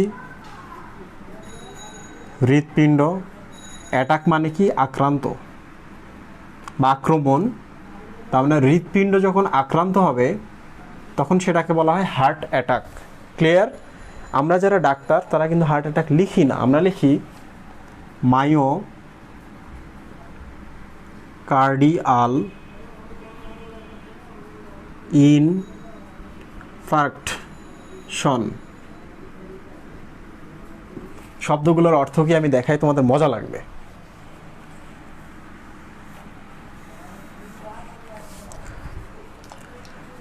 মায়ো মানে হচ্ছে পেশি, মায়ো মানে হচ্ছে পেশি। তোমরা তো জানো যে যারা হৃৎপিণ্ড বিশেষজ্ঞ তাদেরকে বলে কার্ডিওলজিস্ট। তাহলে কার্ডিয়াম মানে বা কার্ডিও মানে কি? হৃৎপিণ্ড। তাহলে কার্ডিও মানে হচ্ছে হৃৎপিণ্ড। তাহলে মায়োকার্ডিয়াল মানে কি? হৃৎপিণ্ডের পেশি। ইনফার্কশন, এইটার একটা বড় ব্যাখ্যা আছে।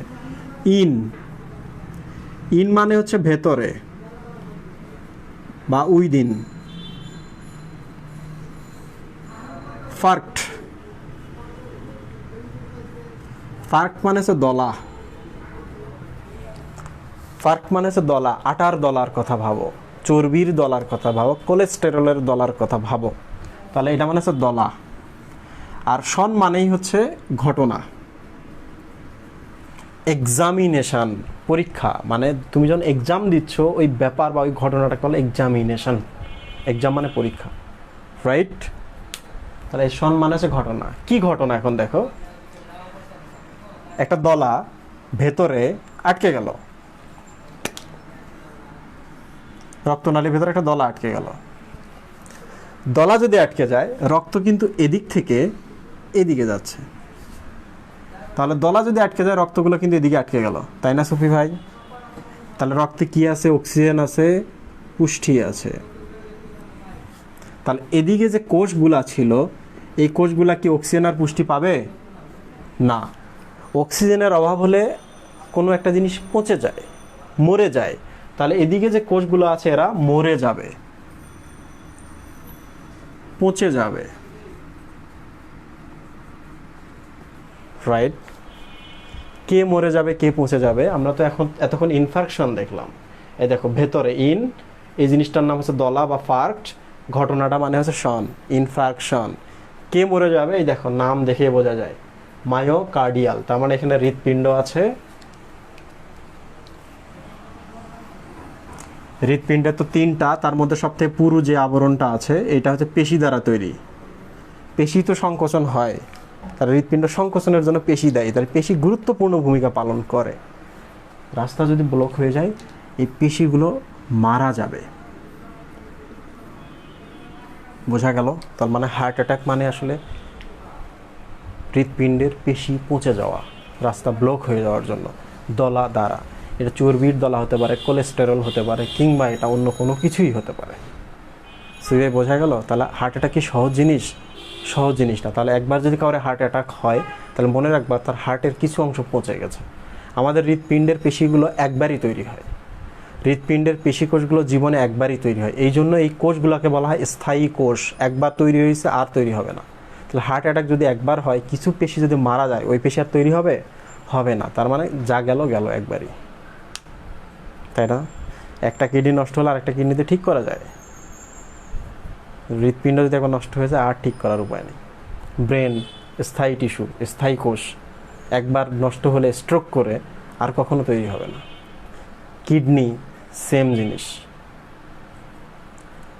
এই যে আমাদের যে পেশি মাংসগুলো আছে, এগুলোও কিন্তু স্থায়ী কোষ। ছোটোবেলায় যা নিয়ে এসেছি ওগুলোই শুধু আকারে বড় হয়েছে, একটু ফুলে গেছে। যা নিয়ে এসেছি মায়ের পেট থেকে তাই আছে, এগুলোও স্থায়ী কোষ। তাহলে তুমি যদি এখান থেকে কুইত্তা লাগাই দিয়ে এক খাবলা মাংস তুলে নাও, এই মাংস আর জীবনে তৈরি হবে না, ওখানে একটা গর্ত থেকে যাবে। বোঝা গেল? তাহলে এই হচ্ছে ঘটনা। আমরা হার্ট অ্যাটাক পড়া শুরু করলাম। এম দিয়ে শুরু হচ্ছে, এটা আই দিয়ে শুরু হচ্ছে, এই জন্য এটাকে বলা হয় MI, মায়োকার্ডিয়াল ইনফার্কশন, বা বাংলা হচ্ছে হার্ট অ্যাটাক। কারা বুঝতে পারছো, কারা বুঝতে পারছো না, একটু কমেন্টে বলো তো।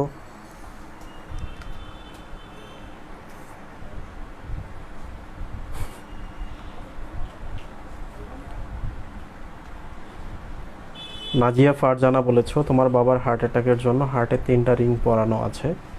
তো বুঝতেই পারছো যে এই টপিকটা তোমার জন্য কতটা জটিল একটা বিষয়। তোমার বাবা যদি বেঁচে থাকেন এবং তোমার যদি স্বপ্ন থাকে ডাক্তার হওয়ার, অবশ্যই এই বিষয়টা নিয়ে পড়াশোনা করবা, ফ্যামিলি লাভবান হবে।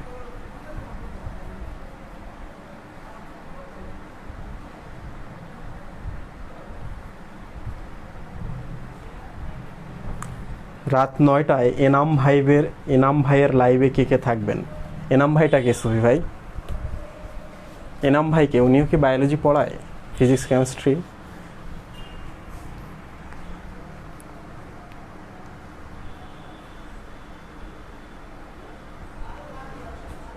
ওকে, আমরা 2100-2200 দিয়ে শুরু করেছি, এখনও 2100 আছো, দ্যাট মিন্স ভালো রেসপন্স। এটা অনেকের ডাটা শেষ হয়ে যায়, ফোনে চার্জ শেষ হয়ে যায়, সমস্যা নেই। আমরা এখন পড়ছি হার্ট অ্যাটাক। লুক, এটা হচ্ছে হৃৎপিণ্ড। এই যে মাঝখানের এই লেয়ারটার নাম হচ্ছে পেশি স্তর, এগুলো হচ্ছে পেশি, এগুলো আক্রান্ত হতে পারে। তাহলে এখন আমরা দেখব এর লক্ষণ কি কি। তো বাধ্য হয়ে আমি তোমাদের এখানে একটা মনে রাখার ট্রিক দিচ্ছি, যারা ভালো করে পড়াশোনা করবে তাদের মনে রাখতে হবে না, এইভাবে মনে রাখবা। বউ ঘুমে ঘন ঘন বমি করে। 1 2 3 4 5। বউ ঘুমে ঘন ঘন বমি করে। বউ বমি করার অর্থ কি সুমি ভাই? আপনি যা ভাবছেন তা না। হতেই পারে তার খাবারটা ঠিকঠাক ডাইজেশন হচ্ছে না, আপনি কি ভাবছেন? হতেই পারে তার অ্যাসিডিটি বেশি আছে, ডাইজেশন হচ্ছে না, বমি করে দিছে। হতেই পারে সে মদ খাইছে দিনের বেলা, ঘুমাইছে, ঘুমার সময় বমি হয়ে গেছে, হতেই পারে। তোমরা কি ভাবছো? হার্ট অ্যাটাকের লক্ষণ পড়ছি। বতে হচ্ছে বুকে ব্যথা, উতে হচ্ছে বুকের ঊর্ধ্বাঙ্গে ব্যথা,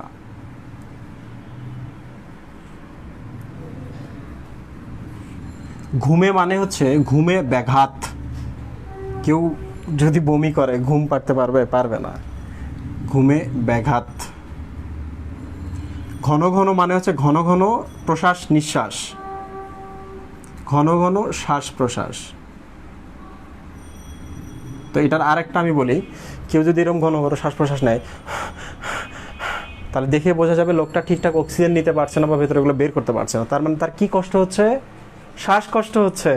তাহলে ঘন ঘন শ্বাস প্রশ্বাস মানে হচ্ছে শ্বাসকষ্ট। বমি করে মানে হচ্ছে বমি। তাহলে আমরা এখন এগুলো ব্যাখ্যা করব, ব্যাখ্যা করে আমরা লাইভ থেকে চলে যাব, বেশি সময় লাগবে না। আজকে আমি তোমাদের শেখাবো কিভাবে চিন্তা করতে হয়। তুমি যে বায়োলজিগুলো ভালো করে পড়ো তাহলে এগুলোর আনসার পাবা।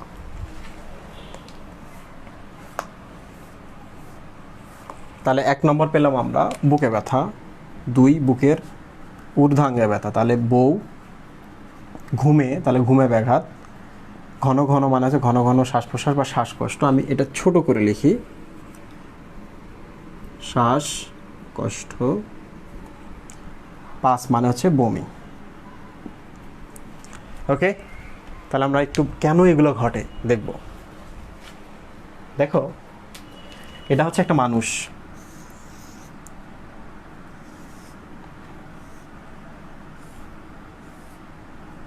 পুরো ছবিটা কি দেখা যাচ্ছে ক্যামেরায়? এটা হচ্ছে একটা মানুষ। এইটা হচ্ছে ডায়াফ্রাম, মানে বুকের ভেতরে একটা সামিয়ানা থাকে, বুকের জিনিসগুলো এবং পেটের জিনিসগুলোকে আলাদা করে, এটার নাম হচ্ছে ডায়াফ্রাম। এই ডায়াফ্রামের উপরে বুকের মাঝখানে থাকে হৃৎপিণ্ড। তোমরা তো বলো যে হৃৎপিণ্ড বুকের বাম সাইডে থাকে, না, হৃৎপিণ্ডটার যে মাথাটা আছে একটু বাম সাইডে বাঁকানো থাকে, বাট হৃৎপিণ্ডটা কিন্তু মাঝখানে আছে। তাহলে বাঁকানো যে দিকটা আছে, এই দিকটা আমাদের বুকের যে দেয়াল আছে, দেয়ালের সাথে এরকম লেগে থাকে। তাহলে এটা যে বিট দেয়, তা দেয়ালটাকে একটু ধাক্কা দিবে না? তখন আমরা পালসটা পাই বাম সাইডে। জিনিসটা আছে বামে মাঝখানে, মাথাটা শুধু একটু বাম সাইডে, দেয়ালে ধাক্কা দিচ্ছে, তাহলে ধাক্কাটা বা বিটটা আমরা বুকের বাম সাইডে পাই। ঠিক আছে? এখন দেখো কি ঘটনা ঘটে। এই পেশিটা বা হৃৎপিণ্ডটার অ্যাটাক হচ্ছে, পেশিগুলো মারা যাচ্ছে, ব্যথা হবে না? তাহলে বুকের কোন জায়গায় ব্যথা হবে সুবি ভাই? বাম সাইডে না মাঝখানে? ব্যথা মাঝখানে হবে, আছে কই সে? তাহলে বুকে ব্যথা হবে মাঝখানে। তো মেডিকেলে খুবই গুরুত্বপূর্ণ, ব্যথার কিন্তু বিভিন্ন ধরনের ধরন আছে। বুক যে প্রচণ্ড জ্বালা পোড়া করে, প্রচণ্ড জ্বলে যাচ্ছে, পুড়ে যাচ্ছে, তুমি এরকম করে বালি চেপে দিয়ে শুয়ে আছো, তার মানে ওই লোকটার অগ্নাশয়ের সমস্যা। লোকটা যদি বলে আমার বুকটা চাপ চাপ লাগতেছে, ভার ভার লাগতেছে, তাহলে লোকটা কিন্তু হার্ট অ্যাটাক হচ্ছে। বলবে যে বুকটা মানে আগুন জ্বলতেছে, একটু জ্বালা ঝোড়া করতেছে, তার মানে লোকটার হচ্ছে অ্যাসিডিটির সমস্যা। ডাক্তার হইতে গেলে কিন্তু ভাবতে হয়, ডাক্তার মানে মুখস্থ করার জিনিস নয়। বোঝা গেল? তাহলে এখন আমরা একটু দেখবো যে বুকের মাঝখানে ব্যথা হচ্ছে, ব্যথাটা কেমন। মনে রাখবা, কাউরে যদি হার্ট অ্যাটাক করানো হয় তার মানে হচ্ছে লোকটাকে আমরা আছাড় মারলাম এরকম করে, তাহলে মনে হবে কেউ তাকে আছড়াচ্ছে, আছড়ানো, তাহলে বুকটা হচ্ছে আছড়ানো। আছাড় যদি দাও তাহলে দেখো চাপ দিলাম না, তার মানে হচ্ছে চাপ, রাইট? এখন দেখো আছাড় দিলাম, চাপ দিলাম, একটু মোচড় দিলাম, তার মানে হচ্ছে মোচড়, মোচড়ানো। তাহলে বুকের ব্যথাটা কেমন হবে হার্ট অ্যাটাকের ক্ষেত্রে? মনে হচ্ছে আছড়াচ্ছে কেউ, চাপ দিচ্ছে কিংবা মোচড় দিচ্ছে বুকটাকে, মোচড়াচ্ছে, তাহলে এটা হার্ট অ্যাটাকের ব্যথা। ঠিক আছে, ক্লিয়ার? কেন ব্যথাটা বুকে হচ্ছে, কেন পায়ের হাঁটুতে হচ্ছে না? কেন হচ্ছে না সুবি ভাই? হৃৎপিণ্ড তো এখানে, পায়ে কেন ব্যথা হবে? রাইট? শেষ। এগুলো কিন্তু সহজ, আমি এই যে এই লাইনটা দেখাই, তারপর কিন্তু পড়া শেষ। এবার চলে আসি বুকের ঊর্ধ্বাঙ্গের ব্যথা, মানে ঊর্ধ্বাঙ্গের অন্য অন্য অংশে ব্যথা। ঊর্ধ্বাঙ্গের অন্যান্য অংশে ব্যথা, কোন কোন অংশে ব্যথা? দেখো, এই লোকটার হৃৎপিণ্ডে ব্যথা, তাহলে মাঝে মাঝে দেখা যায় না যে একটা কারেন্টের পিলার দ্বারা, তোমার বাসা এটা, আমার বাসা এটা, অমুকের বাসা এটা, তমুকের বাসা এটা, এখান থেকে কারেন্ট এখানে লাইন দিছে, এখান থেকে এখানে দিছে, এখান থেকে এখানে দিছে, এখান থেকে এখানে দিছে। এখন যদি এই লাইনটা পুড়ে যায়, তাহলে তোমার বাসায় কারেন্ট থাকবে, আমার বাসায় থাকবে না, কাউরে বাসায় থাকবে না, সব মিশে যাবে, রাইট? সব অন্ধকার হয়ে যাবে। তাহলে এর যদি ব্যথা হয় তাহলে এদেরও ব্যথা হবে। তার মানে কি, একটা লাইন সব জায়গাতে, মাথা থেকে একটা লাইন, মানে একটা লাইন থেকে যদি এখান থেকে মাথার ওই অংশে যায়, এখান থেকে যদি ওই অংশে যায়, এখান থেকে যদি ওই অংশে যায়, তাহলে এ যদি ব্যথা পায় তাহলে এগুলো ব্যথা ফিল করো, রাইট? এদিকে আমার ব্যথাগুলো পাবো, তাই না? তোমার ভাই আছে বরিশালে, তুমি আছো ঠাকুরগাঁয়ে, তোমার কষ্ট, বরিশালের ভাই কিন্তু বরিশালে আছে, তারও মনে কষ্ট, ভাই কষ্টে আছে, রাইট? তাহলে কোথায় কোথায় ব্যথাটা হবে এটা আমরা একটু আইডেন্টিফাই করব। সবাই কি লাইনে আছো? সবাই আমার কথা বুঝতে পারছো? সুবি ভাই, ওরা কি আমার কথা বুঝতে পারছে? একটু দেখি।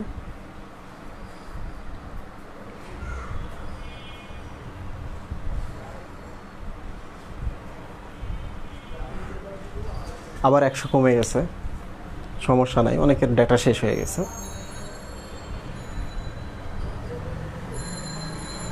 তো আজিব ভাই একটা বড় হুঙ্কার দিয়ে যান, মানে আমি কিছুক্ষণ আগে এনাম ভাইয়ের কথা বলেছি, তোমরা আমাকে এখন হুঙ্কার দিয়ে যেতে বলছো। এটা এনাম ভাইয়ের কাজ, এটা তো আমার কাজ না, রাইট? ওকে, ঠিক আছে।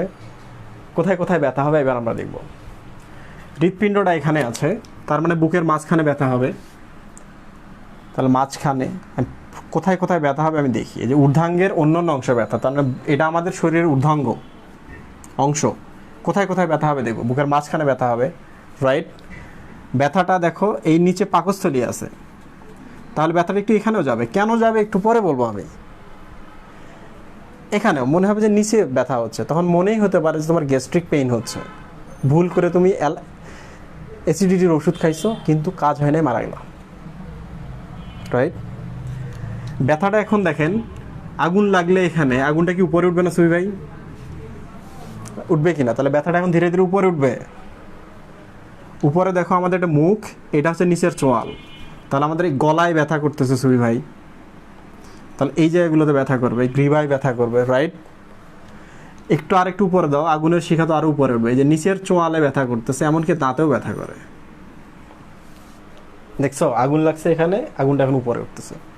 তাহলে বুকের মাঝখানে একটু নিচে গেলে পাকস্থলীর এখানে ব্যথা হবে, নিচে। ব্যথাটা উপরে যাবে, উপরে মানে হচ্ছে গলায় যাবে, গ্রীবায় বা ঘাড়ে যাচ্ছে, নিচের চোয়ালে যাচ্ছে, এমনকি দাঁতেও ব্যথা হচ্ছে। উপরে চোয়ালে যাবে? যাবে না। দেখেন রাস্তা কিন্তু এখানে শেষ, রাস্তা নাই এখানে। যে ব্রিজ থাকতো এখানে তাইলে ব্যথাটা যাইতো। হৃৎপিণ্ড তো শরীরের ভেতরে আছে, তাহলে সামনেই শুধু আমরা চিন্তা করছি কেন? আমরা একটু পেছনে চিন্তা করবো না? করবো না? তাহলে পিঠেও ব্যথা হবে, তার মানে এটা পিঠেও হবে। আগুন কি শুধু সোজা উপরে যায়? আগুনগুলো লেলিহান শিখার মতো এরকম। তাহলে এই হাতেও যাবে, এই হাতেও যাবে। তাহলে এখানে গেল, এখানে গেল, বাহুতে, দুই বাহুতেই যেতে পারে ব্যথাটা। কেন যায়? কারণ এখানকার স্নায়ু, এখানকার স্নায়ু, এখানকার স্নায়ু, এখানকার স্নায়ু, এগুলো হচ্ছে একই স্নায়ু। বোঝা গেল সবি ভাই? আমরা কিন্তু পড়ার একেবারে শেষ মুহূর্তে চলে আসছি। এখন আমি একটু বলি, হসপিটালে গেছো কারণ তোমার এই জায়গায় ব্যথা করছে, তোমার আব্বু তোমাকে বলতেছে বাবা আমার তো কিছু হয় না, আমার এই জায়গাটা কেন ব্যথা করতেছে, এই জায়গাটা খুব ব্যথা করতেছে। তুমি কিন্তু তাকে নিয়ে চলে যাবা হাড্ডি বিশেষজ্ঞের কাছে, অর্থোপেডিক সার্জনের কাছে। তো সার্জন বলতেছে আপনার এখানে ব্যথা করছে, উনি আরও তোমার লক্ষণ শুনবে। ডাক্তার যখন লক্ষণ শোনে, মনের ভেতরে কোনো কিছু রাখবা না, সব বলে দিবা। লক্ষণগুলো দেখলো, শুনলো আর কী কী হচ্ছে, তারপর এখানে তোমাকে বললো কি যান একটা কাজ করেন, ইসিজি করে আসেন বুকের। তুমিও খেপে গেছো, তোমার বাবাও খেপে গেছো, তোমার আত্মীয় স্বজন ফোন করে বলতেছে এই ডাক্তার ভুয়া, অন্য জায়গায় যাও। ব্যথা এখানে, বুকের ইসিজি দিয়েছে। এই যে আমি এখনই আলোচনা করলাম, ব্যথাটা এদিকেও যেতে পারে, তার মানে এই জায়গার স্নায়ুর সাথে এই জায়গার স্নায়ুর একটু মিল আছে। এখানে ব্যথা হলে এখানেও ব্যথা হবে। তার মানে ইসিজিটা ভুলে দেয়নি, তোমাকে এক্সরে দেয়নি, ইসিজি দিয়েছে। তাহলে ডাক্তার ভুয়া না।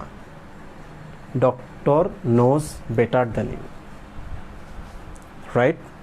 কারণ সায়েন্টিস্ট বলো, যাই বলো না কেন, ডক্টরও সায়েন্টিস্ট। কী হচ্ছে না হচ্ছে, কীভাবে হচ্ছে, খুব ভালো জানে।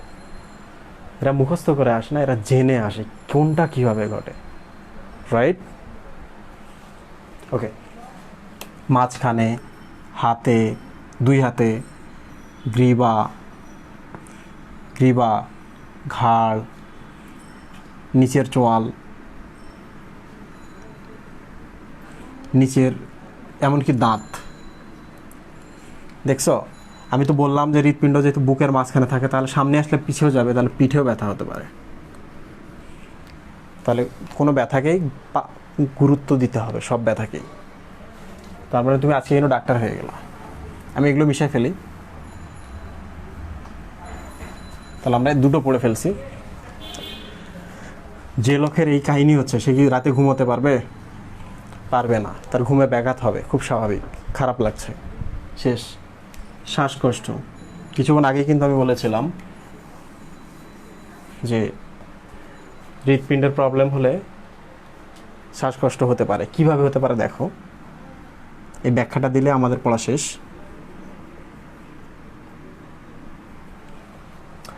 এই যে আমাদের গলার কাছে থাকে ল্যারিংস, ল্যারিংস, এটা হচ্ছে হৃৎপিণ্ড, এটা হচ্ছে পাকস্থলী। এই পাশে একটা থাকে ফুসফুস, এই পাশে একটা থাকে ফুসফুস। দুই ফুসফুসের মাঝখানে ঢাকা থাকে হৃৎপিণ্ড, ঠিক আছে? তো আমাদের একটা স্নায়ু আছে, নাম হচ্ছে ভ্যাগাস।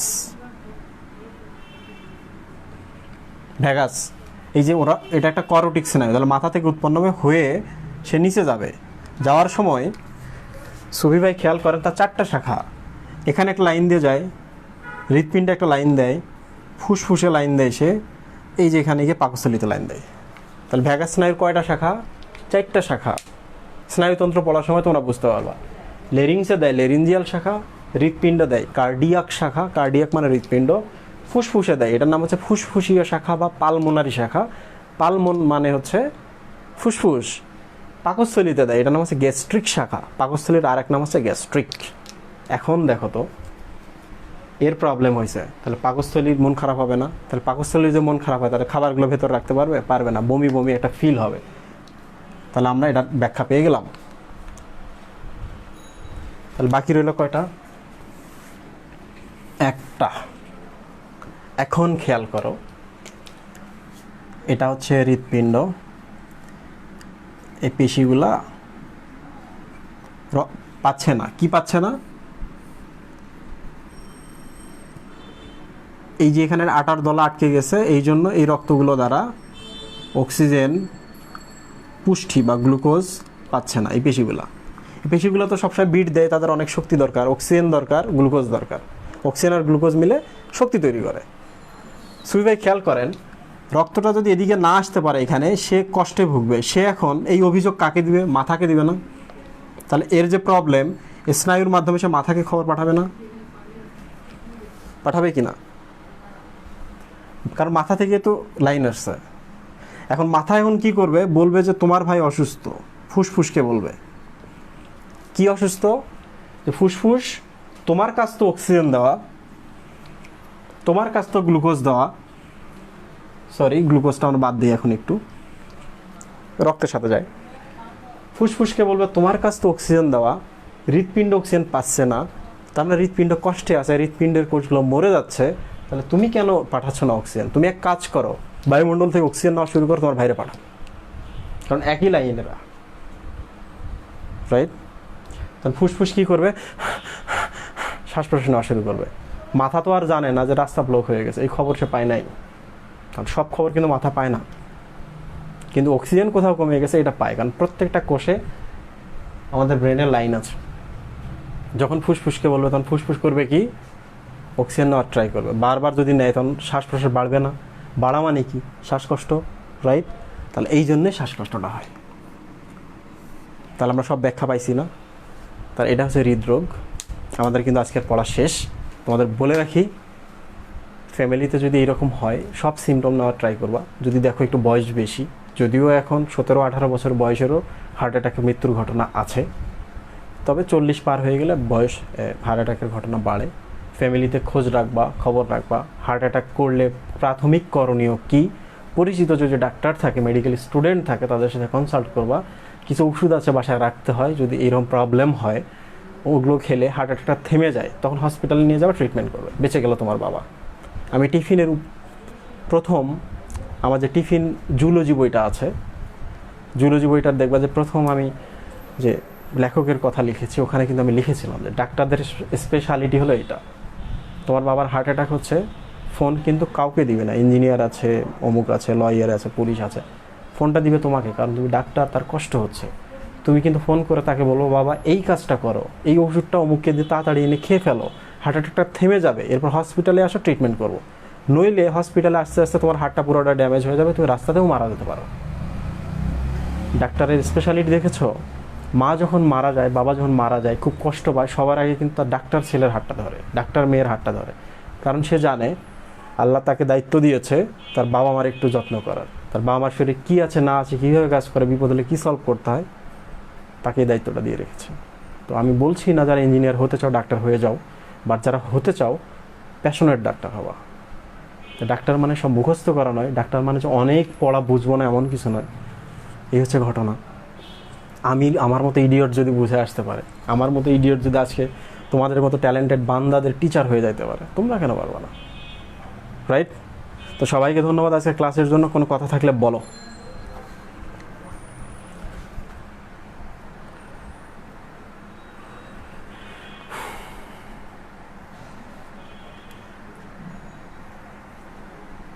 টিফিন কবে আসবে নতুন সংস্করণ? কাজ করছি, সময় দিতে পারছি না।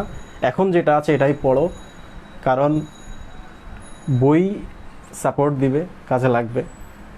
2 মাস পরে যদি আসে, ওই অপেক্ষায় থেকে 2 মাস পিছিয়ে যায় না। ও তোমরা তো জানো না, আমার 2টা বই আছে, টিফিন, জুলজি এবং বোটানি। বোটানিতে কিন্তু আমি যে শব্দ টব্দ এগুলো নিয়ে অনেক বেশি ডিটেল লিখেছি, তোমরা এটা সংগ্রহ করতে পারো। এটা আছে বিজ্ঞাপন অ্যালার্ট। এক্সট্রিমলি সরি ক্লাসের মধ্যে এটা বলার জন্য।